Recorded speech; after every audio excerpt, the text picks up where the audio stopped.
Asexual reproduction is a method that we can use to be able to produce a large number of plants cheaply through taking advantage of some of the different methods that plants have to divide themselves and cover the ground quickly in nature.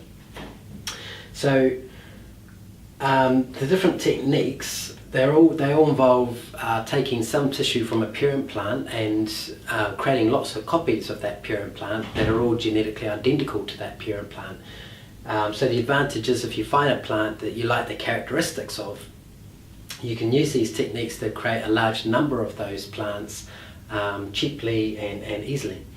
So depending on the type of plant, different techniques can be used. So the cuttings is normally one of the first techniques you move towards, because there's different types of cuttings for different types of plants. So if it's a herb or a shrub, you'd use a softwood cutting. If it's a deciduous tree, you'd use a hardwood cutting. If it's an ornamental type plant, you'd often use a leaf cutting. So there's a range of techniques within cuttings that you can use.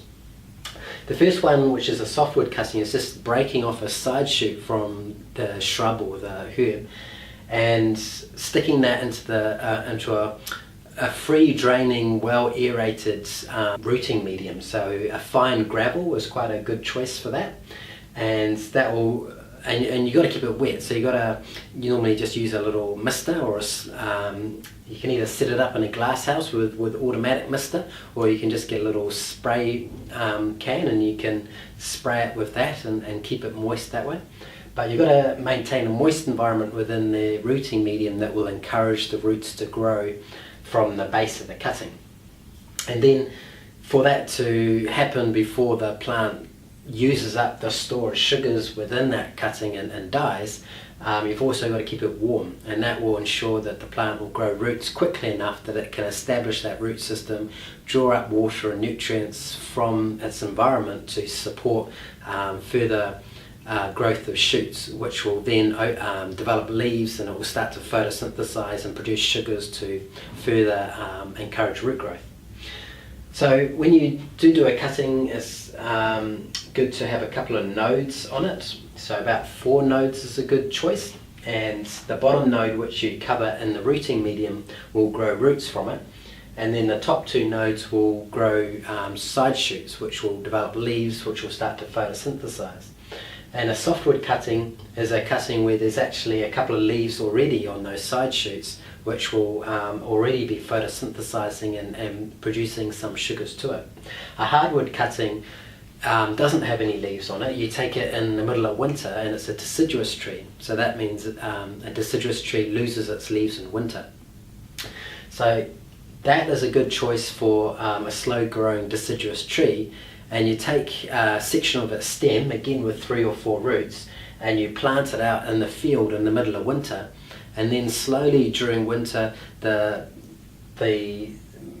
stem can draw upon its store of sugars within it to slowly start developing these roots, which will start to accelerate in growth in spring and then summer. So you've got to keep this sheltered and protected during summer so it doesn't dry out. But then by the end of summer, you should have quite a good root system established on these stems, and you can dig out that and pot it up to be transplanted where you want it. So being kind of a semi-hibernating version of this tree as a hardwood cutting, it's a good technique for a slow-growing tree.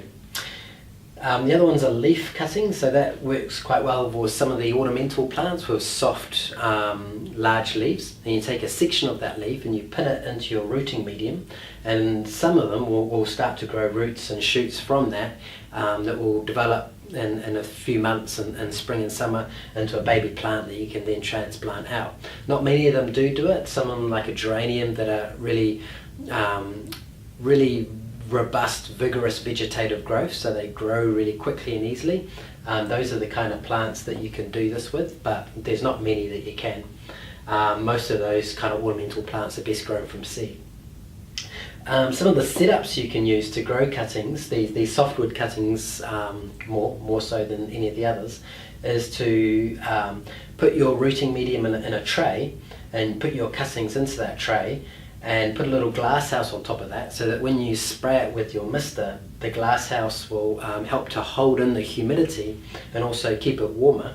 And then you can sit that tray with the glass house on it onto a little heat mat. So we're talking about a unit about that big, and then that heat mat will produce a supply of warmth. And with this technique you can grow a softwood cutting at any time of the year, because you've got the humidity and the warmth that is required for good root growth.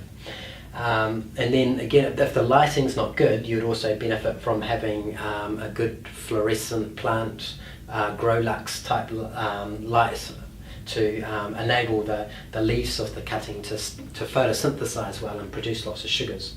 Another setup is an aquaponics system, where if you've got a fish tank lying around, particularly a tropical one, you can put a tray with your fine gravel just sitting on top of the fish tank, as long as the water that goes through the tray falls back into the fish tank rather than onto the floor.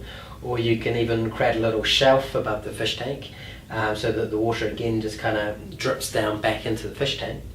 And then you can get little pumps that you can put in the fish tank that will pump water out of it and connect to a mister or a spray bar, which will keep this environment within the rooting medium nice and wet, and it will be warm as well if it's a tropical fish tank, which is ideal.